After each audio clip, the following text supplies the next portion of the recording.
الحمد لله كافي والصلاة والسلام على الشافي محمد الأمين أفضل الله الصلاة والسلام عليه بكر زوالون مسلم تم اليوم تيا صاشتي والله جل وعلا تسكمي لبينجلا بالنبي أتكبر نبي اللهم آمين أتوني إنجي وتقد زنين سالو أتوني نعين لما إتشيسو بإذن الله تبارك وتعالى نتندكو قدامي بيبوزو muganda afabweza n'agamba nti ekigambo nafsi kitegeeza ki?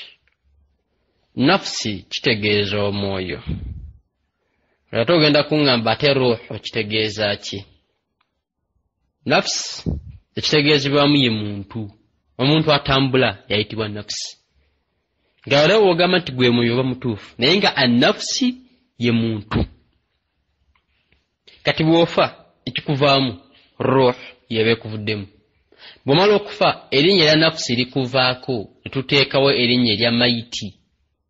Kategedde akantu ako kibawa kiwa Allahu jalla wa ala yatugamba nti ya hayyu subhanallah aya njerabidde nti nafsi lamma irji'i ila rabbika radiyatan mardiyya. Aya njerabidde bitandika naye Allah agamba nti nafsi lamma mwoyo gwe okola ki? Nga Allah kyategeeza agamba muntu gwe irji'i damangunye eri amataga wa kitiibwa Allah radiyatan mardiyya nguddo olusima Allah lwanaasiima obe mukola Allah byatamwa byatayagala okole Allah byayagala kusiima olusiima. Yani ekigambo nafsi kitegeeza omuntu omubiri gwe wenna ne locomotion zonna z'okola tegikufuula nafsi. Wa barakallahu fika. Omuntu atumye omwana nafsi abaffe aba mutumye ki?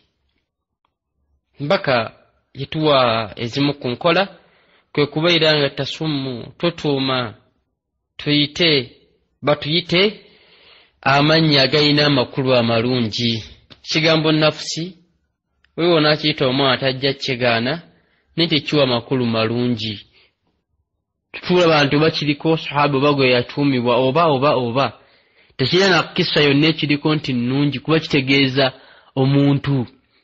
Idhan yandikyusiza nya tekyandisaanye nnyo nakubadde nga si kibi naye tekyandi wadde makulu nnyo malungi. Sallallahu jalla wa ala olwekyo ekyokubiyoga nti senga mba ndi ku muzikiti ninanye omuzikiti gundi wala gundi kumpi nensaala eswala yange nga nsuubira obba mu lugendo ala mithar kyokulabirako Uganda tusaala 7:30 dhuhuri nze nensala 7:10-15 kasamazo okwazina nensala. Naye safari gye mbadde nsuubira okgendamu safari neesazibwamu abaffe eri swala njiddemu nsala ejjamaa. Naam demu nsala ejjamaa eri efuuke sunna wenyagire ku mpeera za jamaa amadaala 27 gwoba wenyagirako eri olete nniya nti yabadde sunna katika ngende nsala ejjamaa fahiya afdal wa ahawatu kyekisinga okuba ekyebbeeyi ate ekirungi mu byonna okusinga ogaa nti kasita namaze dda newe sisala jangu osala ejjamaa afuna empeera zaayo. Ekyokusatu ogambye nti salatu duha esaalibwa etya? Salatu duha ye swala esaalibwa enjuba kasita emala okuvaayo after the sunrise. Ng'enjuba emaze okuvaayo ekigero ky'ekifumu tugisaala eraka 2 oba eraka 4 oba eraka 6 oba 8 z'oba oyagadde. Naye nga ezisinga okuba enkulu ennyo omubaka sallallahu alayhi wasallam yasalanga 2 ne 4. Wa barakallahu fika. Bigambo ki ebyenjawulo ebyogerwa mu salatu duha tebiriiyo. Esaalibwa etya nga bw'osaala swala endala zonna. Twali swala gye yawuliddeko ate okusenga nnyongeramu okukala ebyange byenjagadde tebiriiyo. Nzikirizibwa mba mmaze osaala oba nga ndi mu swala yange mwennyini omwo nensabiramu edduwa zange kasitama nga nzogeredde mu Luwarabu mu swala iye okkirizibwa.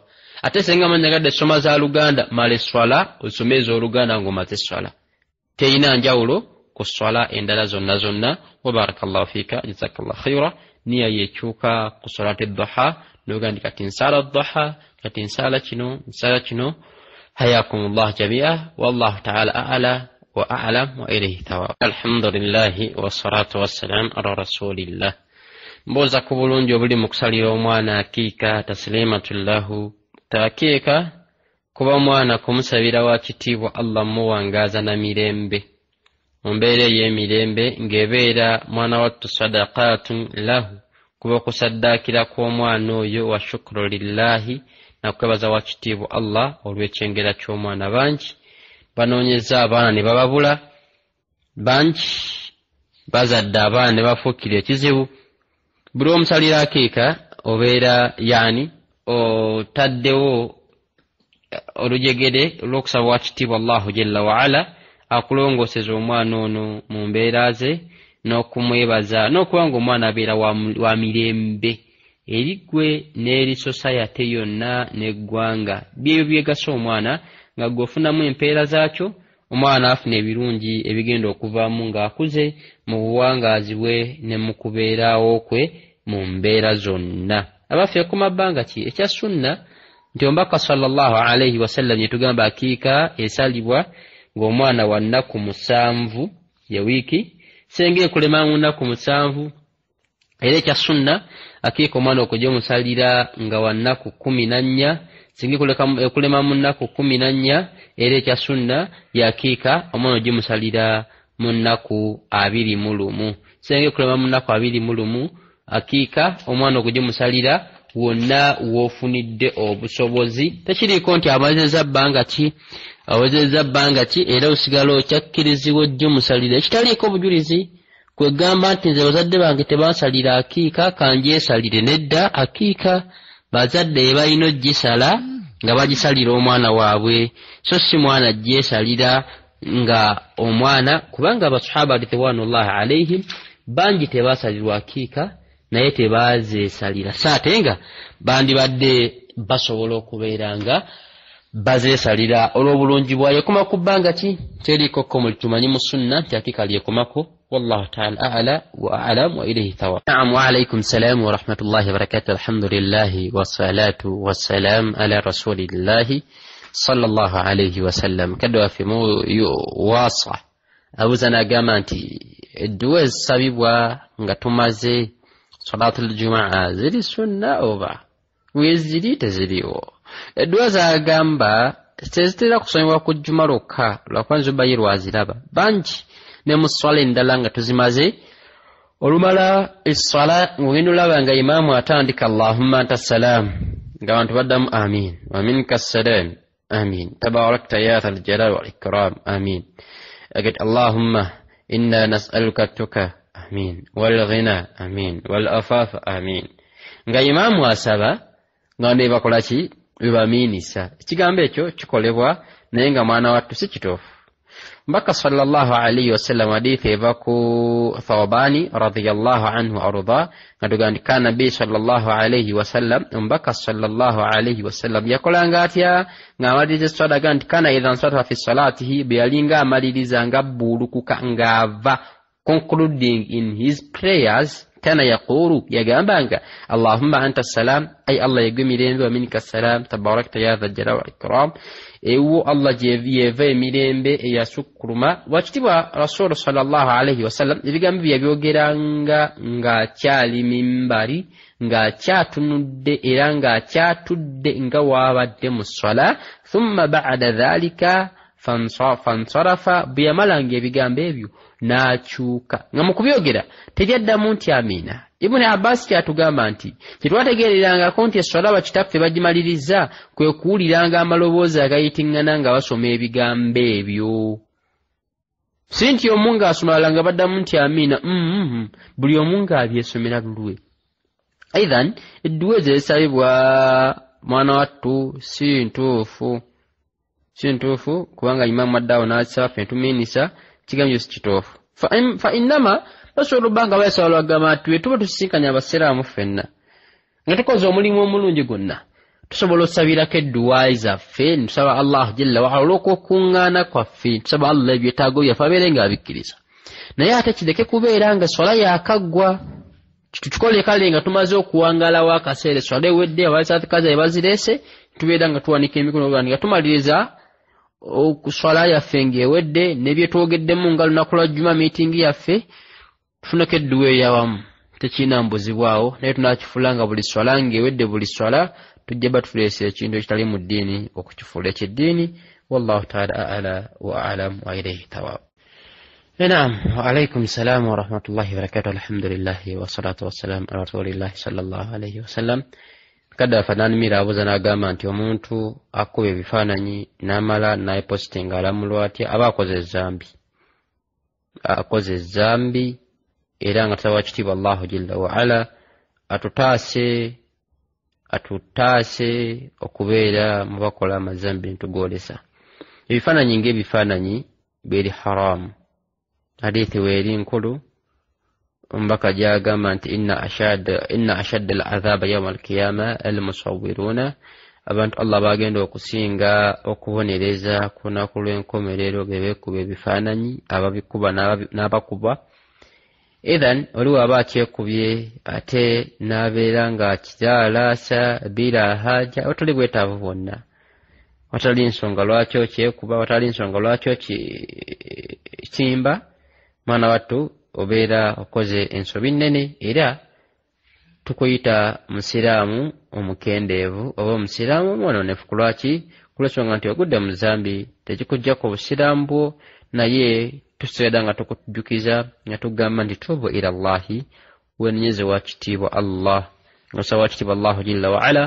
atutaase ya rabbi atusonyiwe ebitusobako ng'abatonde era atuddiremu atutaase atujje kweri ezambi okuva ku zambi siggwa ayagala ennyo nankubadde siggwa abataddemu amaanyi amangi nti kati nze kandiveeko bali wa kitiibwa Allahu jalla wa ala okutaasa butaasa naffe tumusabe abeere nga atwekingiriza amazambi ag'enjawulo Allahumma amiina wa barakallahu fiika wasalaamu alaikum warahmatullah السلام ورحمة الله وبركاته الحمد لله مرحم النفوس ومربيها عالم الغيب والشهادة نحمده الله جل وعلا ونستعينه ونتوكل عليه ونصلي ونسلم على نبينا محمد صلى الله عليه وسلم أبو زمان نفنغا غامبا انتي سنغاتو باتولينا ويتولي ونا أتالي مسلام نيوغيرا النبي صلى الله عليه وسلم هل هي من واجب أن أقول صلى الله عليه وسلم nange kinkakatako okuddamu ne musalira nga yogeddwako atali musiraamu mbaka sallallahu alayhi wasallam hadithi etulaga obukakafu okumusalira yatugamba nti raqima anfu mri enyindo y'omuntu erwale kokolo afe azikirire wakafa olumbe nga Jibrilu yeyo yesoma ombaka bwagamba amina ti mubye ebigambo bisatu mwalimu ombaka kyagamba nti man dhakalta alai yenna awulira nga njogeddwako tiyalondobamu nti senga omusiraamu anjogerako amakulu mujarradan isma'i ala qawli nabi sallallahu alayhi wasallam au bisma'i biismihi Muhammad nga bukuwulira buwulizi nga alegeddwako nti Muhammadin nokimanyi gebagamba ye nabbi nodaga nti sallallahu alayhi wasallam yaga nti raghima anfuka enyindo yo erwale kokolo wakafa olumbe genda ofeka wumpuli fove toyina mugaso wanga ene bobote mutake yabali mu bibonerezo kutoyina nsonga lwaki oli ku nsi bakalegeddwa konta musalira ekyo nno tekiri mu kulondoba musiraamu yamwogeddeko oba si musiraamu yamwogeddeko amakulu kasita abanga alegeddwako sallallahu alayhi wasallam gwina kuddamu kubeeranga omusalira nti sallallahu alayhi wasallam idhan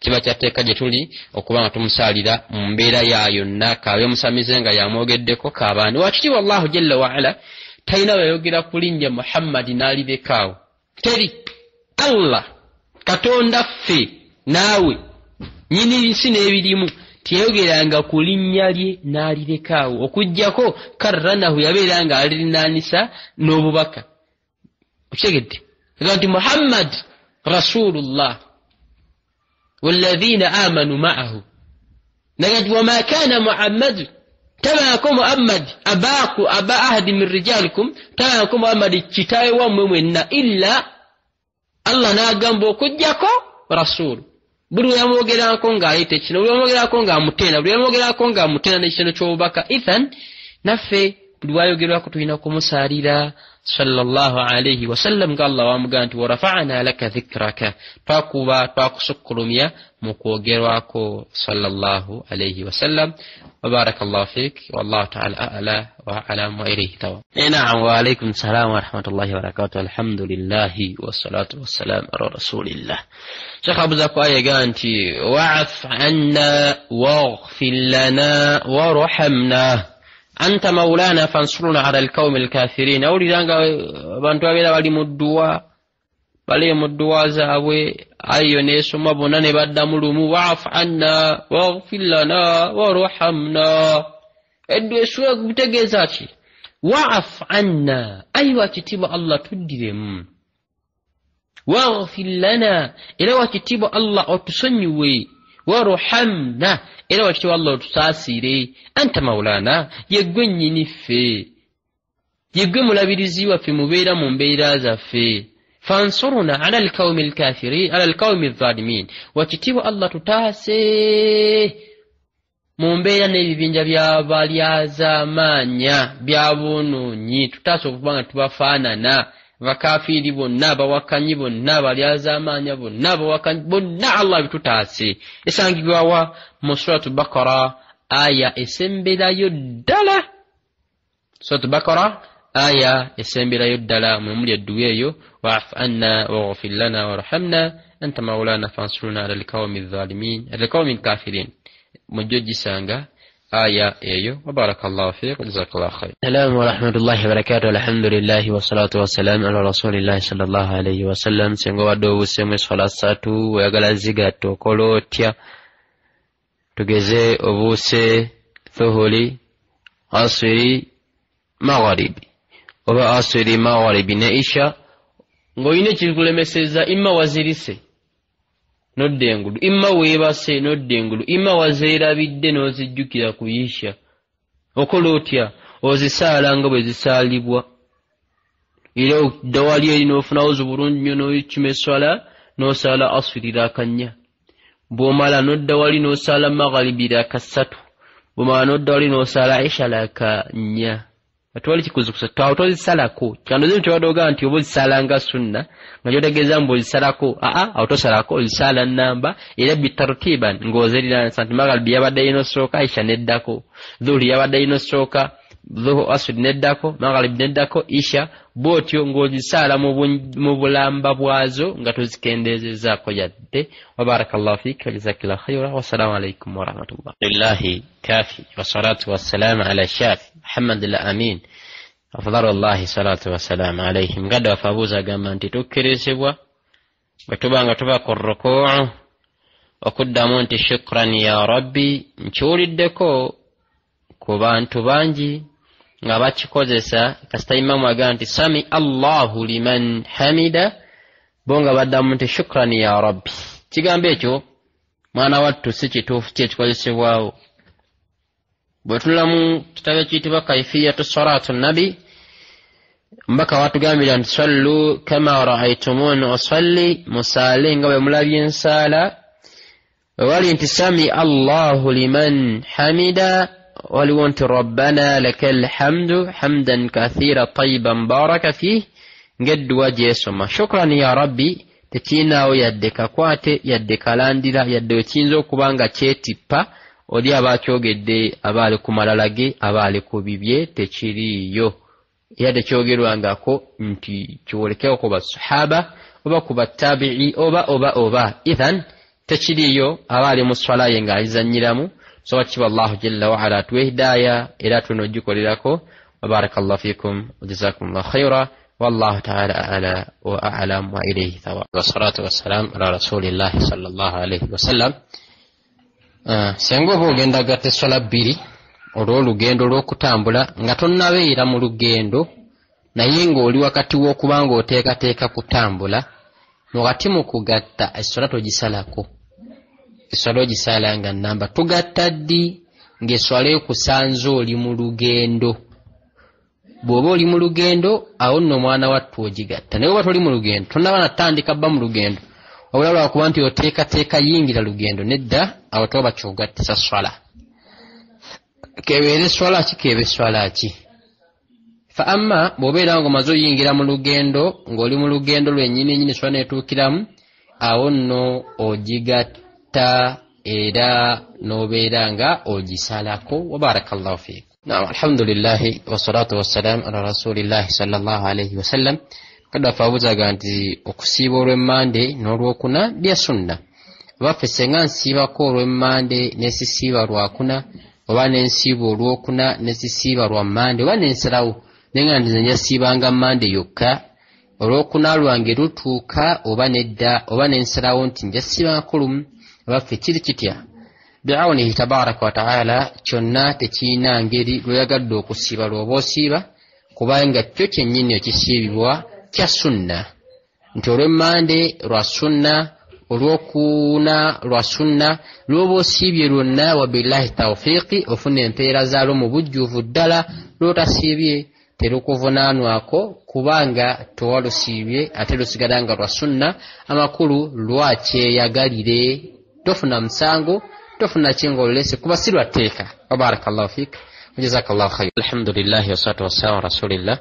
Kizibu kyakumuganda waffe ekyokubiri senga mbaana ne sitokisi nga zo nzijje papasile fo swala nsalira mu swala yokka yokka. Abaffe oluvannyuma lw'ennaku 2, 3, 5 sitokisi ziba ziweddemu wuzu oba nedda. Sitokisi zitereka tegizimazeemu wuzu okuba ng'ojja n'osalira mu kaseera ka swala tekizimalaamu wuzu n'okuddugala kw'ekintu tekikimalaamu wuzu ebbanga lekimala ng'obukyafu obukiriko oba okuddugala okukiriko si kwe kuddugala okw'ebyo ebimalako wuzu. Tebigenzeemu mbeera yonna tugambe omusaayi tugambe albawur omusulo tugambe oba empitambi nti yegenze ku stokisi ezo stokisi zisigala nga zikyabalwako wuzu yaazo era nga zikyali nnyonjo ebbanga lyonna lye zimalanga mpozi sinasandika okuvaamu akasu atawe obushabuga nti azijja kumana kuwaza abasiraamu zibamaleko emirembe awo nno mwana tuzikwate ozooze zisigale obuyonjo bwazo kubanga zino papasire za swala era womala okusala ng'ozizaayo.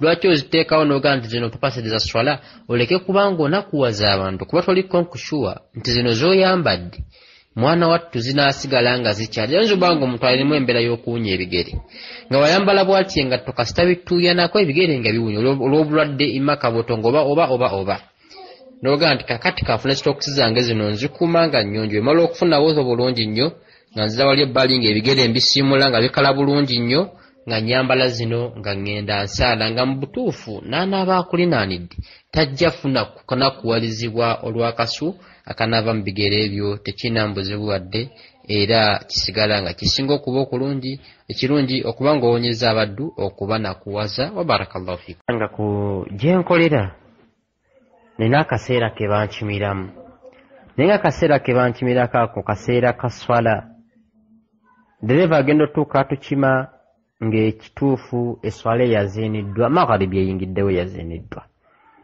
kakati nga mu bufunze bwe ŋŋamba nti ensaale emmotoka ejja kundeka ninde ejjama emmotoka ejja kundeka bw'obeera nga okwazina kuwedde ng'olina w'osobola okusaalira magharibi ng'emmotoka ejjaba tennagenda nga mba mukyali mu process ya dakiika 25 15 ez'okuba nti mulinnye emmotoka mwenna emmotoka eryoka esimbule ng'olina w'osobola okusaalira nga adhaani ewedde saala.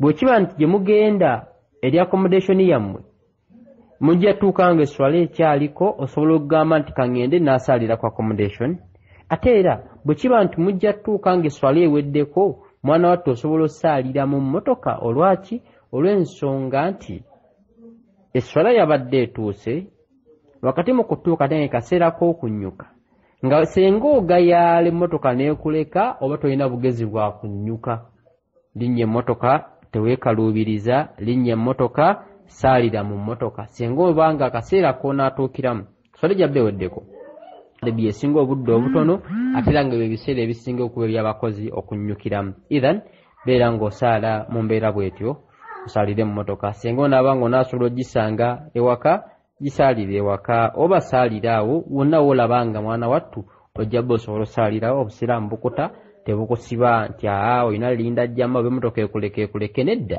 saala eyiyo munfaridan ku lw'ensonga nti tokiinaako bufuzi tokiinaako obusobozi wallahu ta'ala a'la وأعلم وإليه ثواب.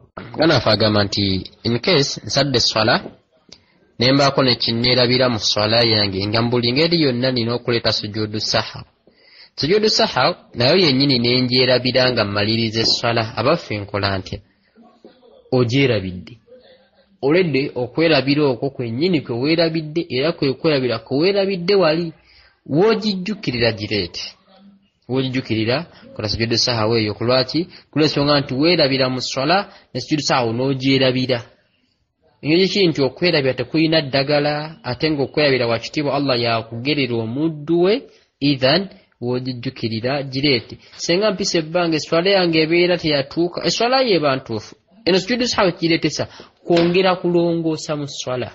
Buli muntu yenna asala esswala ayina amadaala 10 eri esswala ye. Eri asala eri 100%. Bw'oba osadde jamaa, Allah n'asooka kuwaako zino ez'ejjamaa 27%. 27% ezajjama ne ubeera ng'osigadde okolerera 80 okusanga nkolera 73% nga gyokolerera. Kati bw'oba osaddeyo omu bala empeera emu 99%.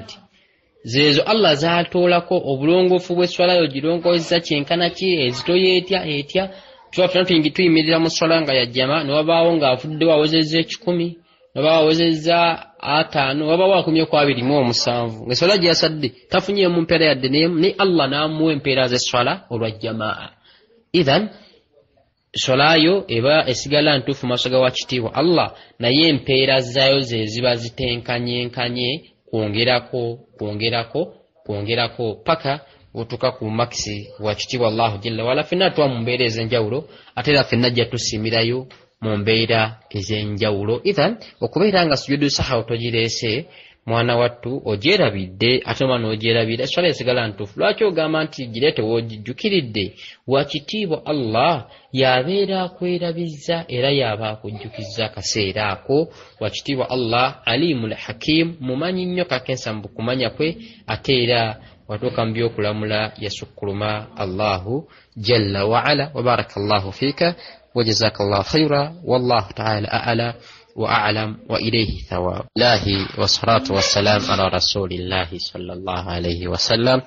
Senga ndeeta nniya nga mbadde nina ekyonono kyenkola nenga nti ekyonono kino nkirese lillahi jalla wa ala neneesalayo laakabbiri kubanga nkola tawuba. Abaffe kiri kitya? Ekigambo tawuba kyennyini kitegeeza omuntu okwenenya, nga tawuba mu lukwenenya ye muntu okuva ku nsobi gy'abadde akola.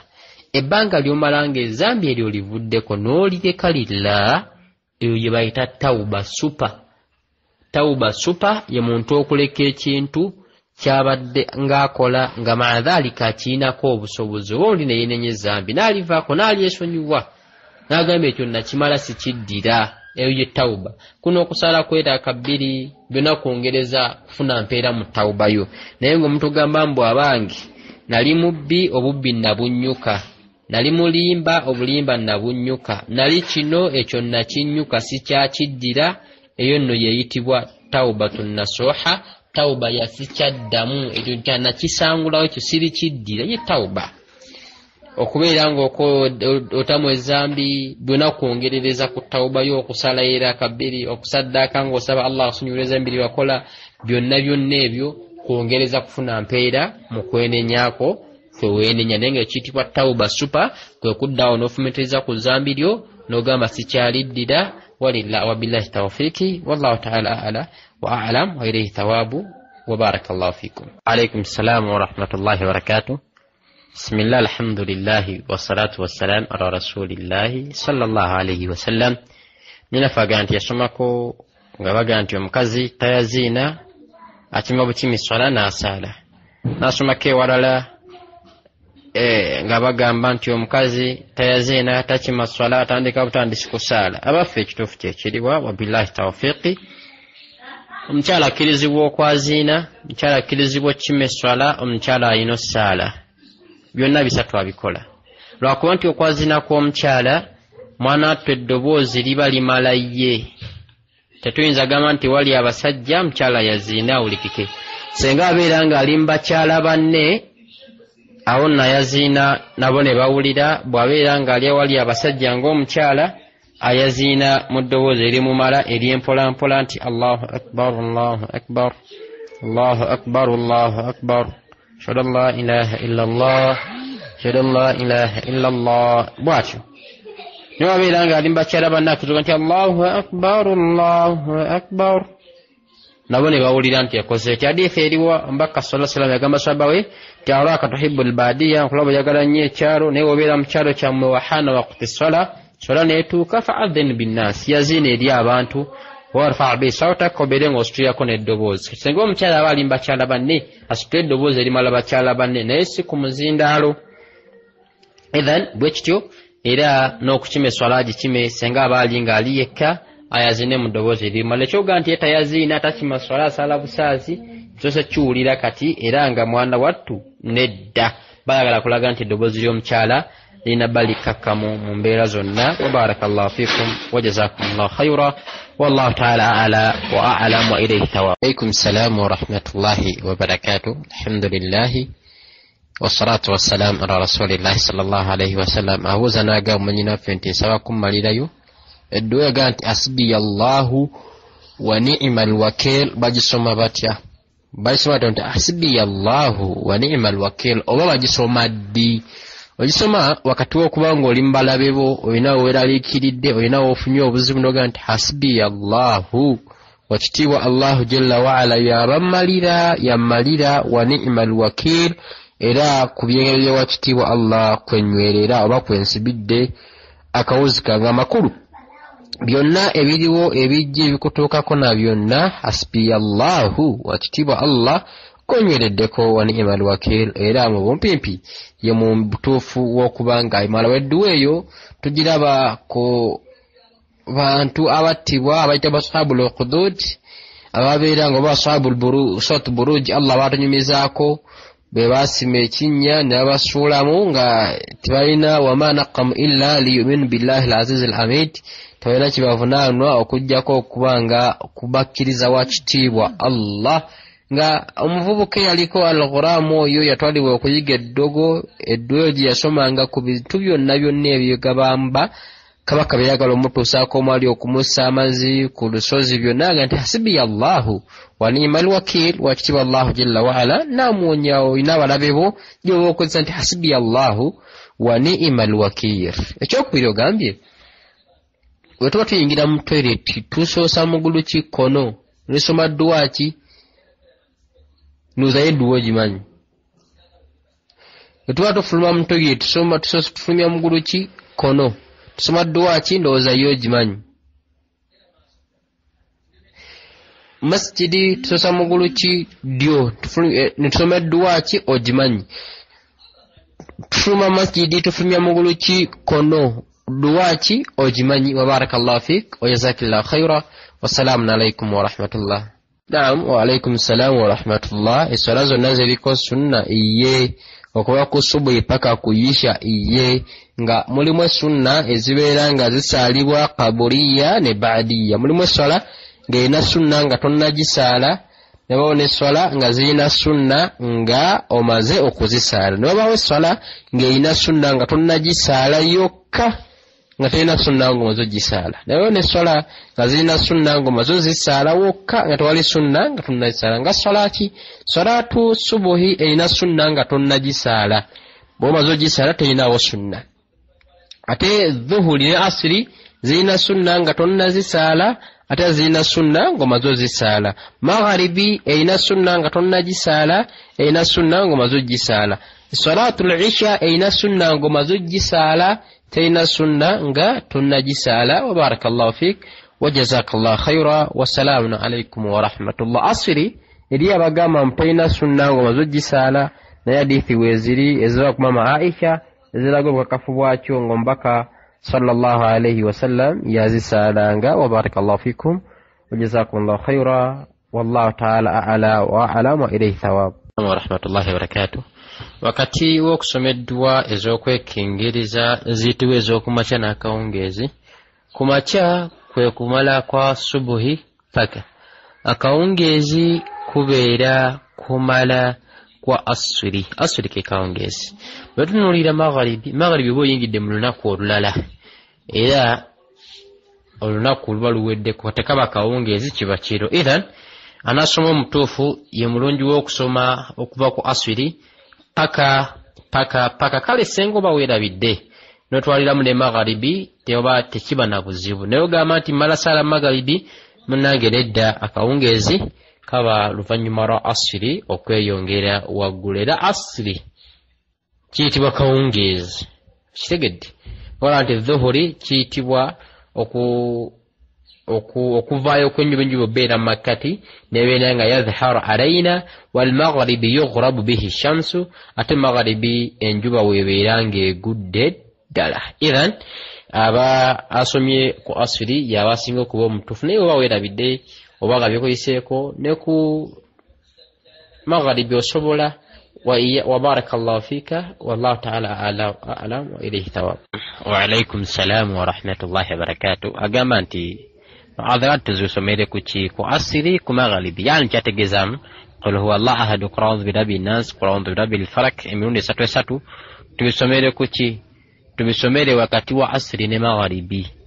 Akulu enjuba webeera ng'egenda okugwira otuyita akawungeezi.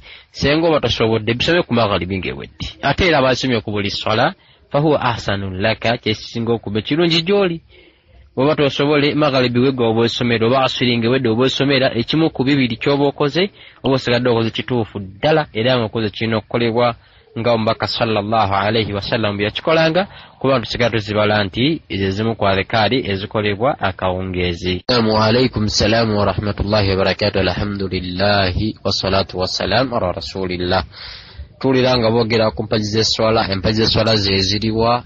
Eswala eyina bino wammanga, eyina empagi zaayo, eyina ebya sunna mu swala, eyina ne wajibaati swala n'ebyetteeka.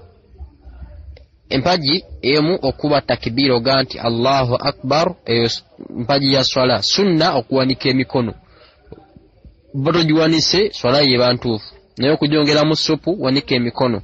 Mpagi okugamba nti Allahu ogenda ku rukuu, mpagi okuva ku rukuu sunna wajibaati, okugenda ku sujudu mpagi, ebisigadde ebiri wakati ebigambo ebyogerwawo sunna. Kitegedde ekigambo ekyo mpagi ine ebye sunna mu yo. Tahiyatu mpagi, alifatiha mpagi.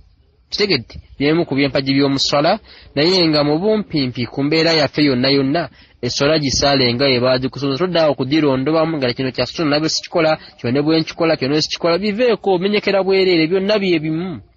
Kola bukozi bwonna nga akola wajibaati, weyolera empeera zo nga nzijuvu ne wudhu bwetyo bweri, erimu ebya sunna erimu ebya wajibu erimu ebyaki, naye bwe gifune lumu yonna ojjule n'empeera zo zinaakumenyereyo maaso ga wakitiibwa Allah nga gwafunyemu. Wallahu ta'ala ala wa alam wa ilayhi thawab wa barakallahu fikum. Alaykum salam wa rahmatullah. Mbuuza ku swala y'ejjuma ddala omuntu asaalira ewaka nkola ntya? Kati gwe omuntu asaalira ewaka ejjuma tekkakataka, ate omukyala ejjuma teri wajibu ku ye. Gwe saala dhuhuri yo basi kiveeko, bw'oba ku masjidi genda osaala ejjuma. Naye ogamba nti nsaalira waka we nsaalira jjuma yange kuddiiru ki? Naye gubeera ng'oli neiba wa muzikiti ng'ebyogerwa byonna muzikiti obiwulira, tokkirizibwa kusaalirawo nti osaala jjuma, olina okuvaayo neweegatta ku jamaa eri masjidi ne musaala jjuma. Bw'oba nga tokoze ekyo, saala dhuhuri yoddi oba bamaze okusaala oba bakyasaala, kubanga gwe tobaliddwa mu beegasse ku jjuma yadde n'akataki kadde n'akatikitiki oba obalibwako dhuhuri. Barakallahu fikum, jazakallahu khairan. Alhamdulillah wassalatu wassalamu ala rasulillah sallallahu alayhi wasallam. Kada fagamba nti nsaba kuntegeezaako kwabo wakitiibwa Allah bye yatugaana okuwasa. Ojja basanga mu suratu nisa essula ey'okusatu, suratu nisa essula ey'okuna afwan, nga suratu al-Fatiha yesooka, Bakara neddako, Al-Imran neddako, suratu nisa yakuna aya eya 23. Allah watugambira nti hurrimat alaykum ummahatukum, mwaziyizibwa mwaganibwa okuwasa bannyammwe, tokkirizibwa kuwasa maamawo, kanyirira akolale tolina muwasa. Wa banatukum, n'abaana bammwe, abaana b'abaana b'ozaala tokkirizibwa bawasa kabatibe batya tokkirizibwa wadde n'akatonda n'endakiika.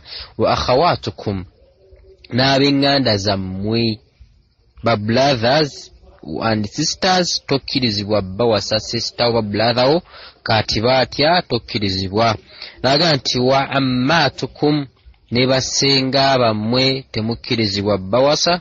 Senga wo ne bwanyirira atya n'abangumiwako amata n'omunywa gwali haramu okubuwasa sengawo. Wa khalatukum ne bakojja bammwe tebakkirizibwa bafumbirwa. Kojjawo kabeerenga yeddooni yetumbuta akisundaawo toyina mumufumbirwa. Wa banatul akhi n'abaana ba muganda wo, abaana ba muganda wo tokkirizibwa bawasa. Wa banatul ukhti n'abaana ba mwannyoko tokkirizibwa bawasa. Abaana makulu abaana abakuyita taata omuto n'abaana abakuyita kojja ne ssenga tokkirizibwa kubanga obawasa kabakole batya kabafe nembanga mu nsi musigadde babiri bwe muti tokkirizibwa dde okubanga owasa kwawe tali waggulu. N'agamba nti wa ummahatukum allati rada'anakum n'omukyala gw'oyonseeko tumuyite omuyonsa w'abaana. N'agamba nti wa akhawatukum min arradha'a ne muganda wo ayitibwa munnabbeere.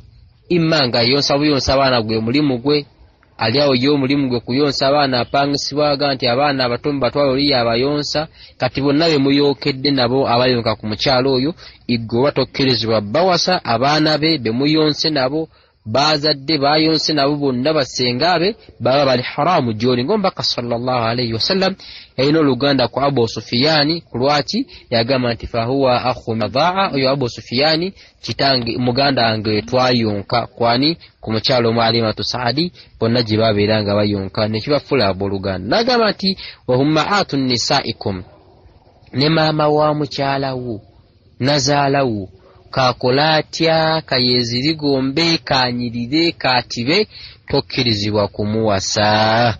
N'agamba nti warabaibukum allati fi wujurikum minan nisaikum n'abaana omujja na nnyina takkirizibwa kuwasibwa. Omukyala azze wuwo n'omuwasa naye ng'alinayo akaana ke ke yazaala allati dakhaltum bihinna. Oyo omukyala kasita omala ne weegattako naye bweppa abaana bonna bazaala baba haramu gy'oli okubeera ng'obawasa. Allah n'agenda maaso naga nti fa in lam takun dakhaltum bihinna fala junaha alaykum. Senga omukyalo yomba temwegasse naye n'omuwasa ne muteegatta naye oba n'omuwasa n'afa ku lunaku lw'embaga n'omuwasa embeera n'ebaawo ne muteegattirako ddala naye olwamala omuwasa ne bakukuba esimu n'ogenda safaali myaka 6, 2, 3 myezi giijo noddanga imma yafa oba noddanga yafumbirwa dde ewalala n'omutalakira eyo awo n'omuwala we oba abaana bokkirizibwa obbawasa mu mbeera eyo. N'agenda maaso wakitibwa Allahu jalla waala n'ategeeza n'atugamba nti wa halailu abinaikum n'abakyala b'abaana bammwe. Omwana akuyita sezaala tomuwasa, omukazi wa mukyala wo kasita otegeera nti akakawala mutabani wange kakwana kawasa kakola atya akaba haramu gy'oli. Niwe kaba ka boyfriend ka girlfriend ka mutabani wo kaba haramu gy'oli gwe yaddukanyega ekigambo. N'agenda maaso wakitibwa Allahu jalla waala n'atukomako ng'atugamba nti wa antajma'u baina ukhtaini n'okubeera ng'ogatta abooluganda babiri mu bufumbo bumu omulungi. Amma senga omu aba afudde osobola okuzza omulala naye okubagatta babiri leero n'osula ewannaka nakya n'osula ewa babiri kiri haramu tekitukkirizibwa. Allah n'atugamba nti illa ma qad salaf okujjako ebyo ebyakulembera nga Allah tanassa Qur'ani yabisonyiwa amakulu ebyakulembera nga zinataka terinakka Allah yabasonyiwa bakikola naye we kikola ssaawa eno mwana obufumbo obusazibwa mbageeta tantumugamba nti gwe tambula oddeyo nawe tambula ogende we kulina okukuba emigo gy'obwononefu n'obunyomefu n'okutya obuwala n'okuggwamu ensa biidhinillahi tabaraka taala. Beebo betulina okuba nga tetukwasa yadde okubasembera yadde okubasiyaako yadde n'okubanyigako tuwangaala nabo nga tuli kabwanango mu mbeera z'ebyobufumbo. Wallahu ta'ala a'la wa a'lamu wa ilayhi thawabu wa jazakumullahu khayra. Naam, bismillah alhamdulillah. Seka mbuza ku Juma olwo sala ku Juma mpuliranga olwe basomeranga basalamu baddamu amina kiri kitya ekigambo ky'okusoma edduwa ezo nga tuli mu jumaa kituufu nnyo, naye okumiinisa kwamiinisa kulina beera kwa mu mutima, ng'amiina ajoogera mu mutima. Erimu kuzimu ku nsobi ezigwa abasiraamu ze bagwamu okubanga imaamu bw'asoma abantu bamiinisa. Mwana wattu otunulako mu kitabo ekya Abu Ubaida ekiyitibwa Akhtaul Musallina kitulaga nga zimu ku ensobi z'abasaaze. Akhtaul Musallina ezimu ku nsobi abasaaze ze bagwamu kwe kubanga khatibu ayogera abasaaze ne bayisaamu eddoboozi, oba oli khatibu n'ayogera ati Allahu Akbar, aba azanyidde mu swala. Era abalwa nti mwana tukyakoze kiri wala nnyo mu swala ye, bw'aba kikoze nga jahira lwa butamanya eswala ye eba ntuufu, naye tumusomesa paka wakitegeera. Bw'akikola nga lwa bujoozi kisobola okutta eswala ye. Abasinga bamiinisa olw'okuba nti bamanyi bambi swala ziba ntuufu naye nga nkendeevu, katuusifuna okufuba okubasomesa obategeeza kati akikole nga akikoze lwa bujoozi oba lwakulemerako oba lwaggaana, naye ebbanga lyebamala nga tebamanyi nga tebakimanyiiko yadde eswala zaabwe tozitta n'ogamba nti eswala juma yaabwe funa edda. Era nga bonna tuleetawo entegeera egamba nti balabika bakikoze butamanya. Wakitiibwa Allah yamanyi ebirabibwako, yamanyi nti yabadde amanyi yabaye tamanyi. Wallahu ta'ala a'la wa a'lam wa ilayhi thawab. Alhamdulillahi wa salatu wa salam ala rasulillahi sallallahu alayhi wa sallam. Manyina faabuuza ku bifaananyi ne video. Era njawulo ki era wakati w'ebifaananyi na njawulo ki era wakati wa video? Waliwo enjawulo, naye senga tukola kituyita al-qiyas, okugeraageranya nti video eva mu kifaananyi. Mwana tuwandiika nga byombi biri haram, naye ng'ekifaananyi kyo kiriko obujulizi obw'enkukunala obukireetera okubeera haram. Amma video teriiko nnyo, wabula ekibuuzo nga kyo nja kukusaba ndeka ekyanukula paka nga mmaze okinoonyerezaako kidda munda ddala okifunako kye bayita ata'ammuq, okukibbinkiramu. Biyawonihi tabaraka wa ta'ala ndijja n'ekikwanukula. Wa barakallahu fiiki wa jazakillahu khayra. Assalamu wa rahmatullah. Senga mba amaze ebbanga lya myaka 3, 10, 15 nga siraba ku bazadde bange wemba mba naakamulaba bwe nti dduwa gye nsobola okusoma teriiwo dduwa yawulidde nti eno gy'olina okusoma ng'omulabyeko. Wabula ekikoli bassanyu nakwebaza wa kitiibwa Allah olw'okumulabako. Wa barakallahu.